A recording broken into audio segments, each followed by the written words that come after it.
क्या आप मेरी इस बात पर भरोसा करोगे कि किसी आदमी ने अपनी एज 30 इयर्स में ही रोक दी थी। जी हाँ गाइज, आपको अब ये मजाक लग रहा होगा, मैं इसके बाद आपको प्रूफ भी दिखाऊंगा। और क्या आप मेरी इस बात पर भरोसा करोगे कि किसी इंसान ने 70 इयर्स तक कुछ भी ना खाया हो और जब उसकी मेडिकल जांच की जाती है तो उसके बॉडी में सारे न्यूट्रिएंट्स बराबर मात्रा में मिलते हैं। आई नो आप भी एक टाइम के लिए शॉक्ड हो गए होंगे, पर ये बहुत ही कमाल की चीज है। पर आप क्वेश्चन ये आता है कि आखिर उन्होंने ऐसा किया कैसे। तो इसी राज को जानने के लिए जुड़े रहिए मेरे साथ इस वीडियो के लास्ट तक।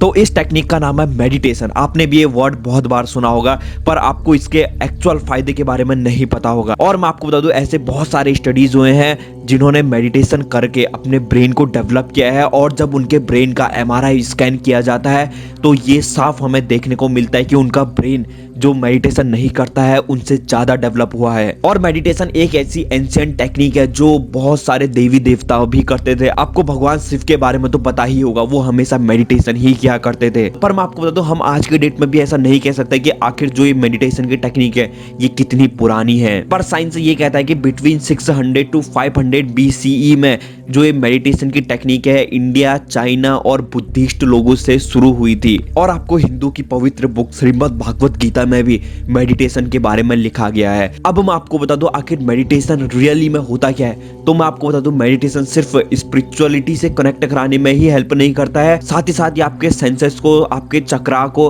आपके बॉडी को कंट्रोल करने में भी मदद करता है। और अगर आपको ऐसा लगता है कि मेडिटेशन बहुत ही आसान टेक्निक होती है, पर ऐसा बिल्कुल भी नहीं होता है। मेडिटेशन एक ऐसी टेक्निक होती है जिसमें बहुत ज्यादा दर्द होता है। जी हाँ गाइज, ये कोई चोट के बाद लगने वाला दर्द नहीं है।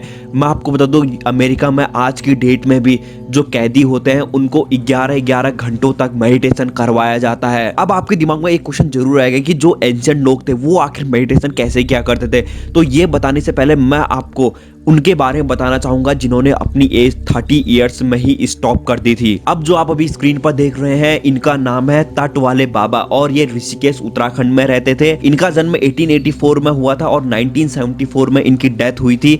और मैं आपको बता दूं, ये जो तट वाले बाबा है ये एक एजलेस योगी थे। जी हाँ गाइज, आप बिल्कुल सही सुन रहे हैं।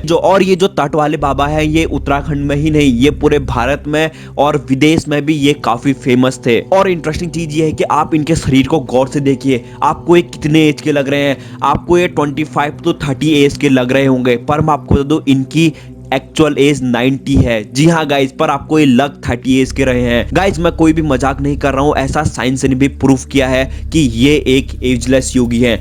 अब क्वेश्चन ये आता है कि आखिर इन्होंने ये किया कैसे। मैं इसका जवाब भी आपको जरूर दूंगा, पर हम चलते हैं अभी अपने नेक्स्ट एग्जांपल की तरफ, जो है जिन्होंने 70 इयर्स तक कुछ भी नहीं खाया था। जी हाँ गाइस, आपने बिल्कुल सही सुना। क्या आप भरोसा कर सकते हैं कि कोई आदमी 70 इयर्स तक भूखा हो। तो अभी आपको जो स्क्रीन पर दिख रहे हैं इनका नाम है प्रहलाद जैनी, और यही वो बाबा है जिन्होंने 70 इयर्स तक कुछ भी नहीं खाया था। और इन्होंने 7 साल की छोटी सी उम्र में ही अपना घर बार छोड़ दिया था और संन्यास ले लिया था, और ये अकेले जंगल में रहा करते थे। और जब इन्होंने खुद बताया कि इन्होंने 70 ईयर तक कुछ भी नहीं खाया, तो साइंस इनकी तरफ ध्यान देता है और इनको टेस्ट करने के लिए बुलाता है। और 2003 में इनकी बॉडी का टेस्ट किया जाता है और 2010 में इनकी बॉडी का टेस्ट किया जाता है।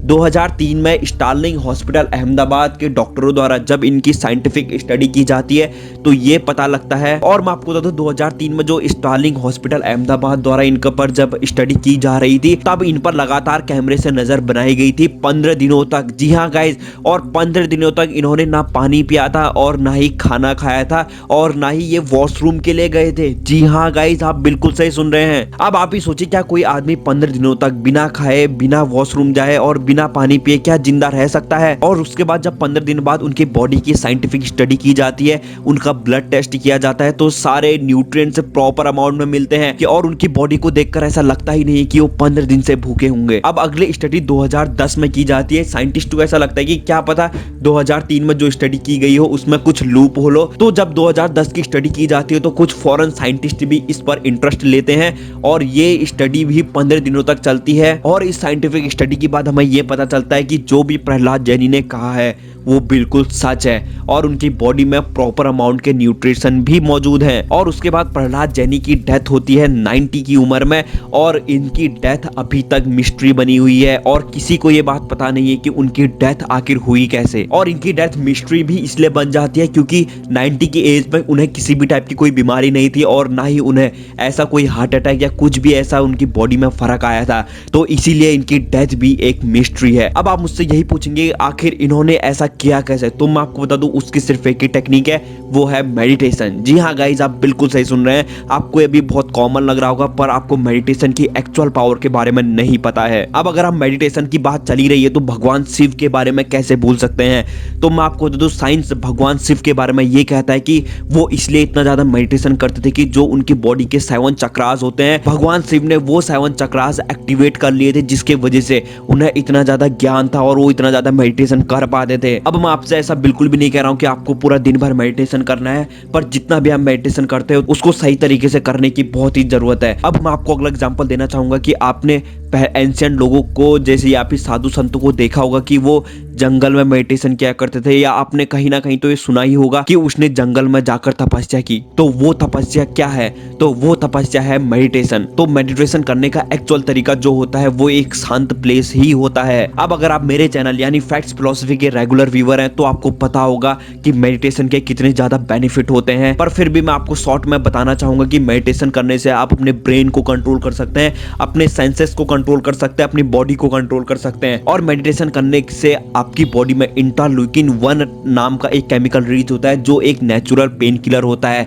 जी हाँ गाइस, जब भी आप मेडिटेशन करते हैं तो आपको दर्द कम होगा और आपकी जो इम्यूनिटी है वो ज्यादा होगी। पर अगर आपको मेडिटेशन का असली फायदा चाहिए तो आपको अपने ब्रेन को कंट्रोल करना होगा, आपको अपनी कंसंट्रेशन पावर बढ़ानी होगी। अब लास्ट क्वेश्चन आप यही पूछेंगे कि अगर हमें फर्स्ट स्टेप लेना क्या होगा मेडिटेशन करने के लिए, तो मैं आपको बता दूं मेडिटेशन एक बहुत ही टफ टेक्निक होती है। मैं आपको डिमोरलाइज बिल्कुल भी नहीं कर रहा हूं, बस मैं आपको ये बता रहा हूं कि अगर आप मेडिटेशन करते हैं तो ट्राई करिएगा कि आप शांत प्लेस में बैठे हो और जो इलेक्ट्रिकल डिवाइस होती है यानी मोबाइल फोन होता है इसको अपने पास से दूर रखिए। तो आई होप आपको आज की इस वीडियो से काफी कुछ नया जानने को मिला होगा। अगर आपने आज की इस वीडियो से कुछ भी सीखा है तो 1 लाइक तो बनता है। सो तब तक के लिए थैंक यू सो मच।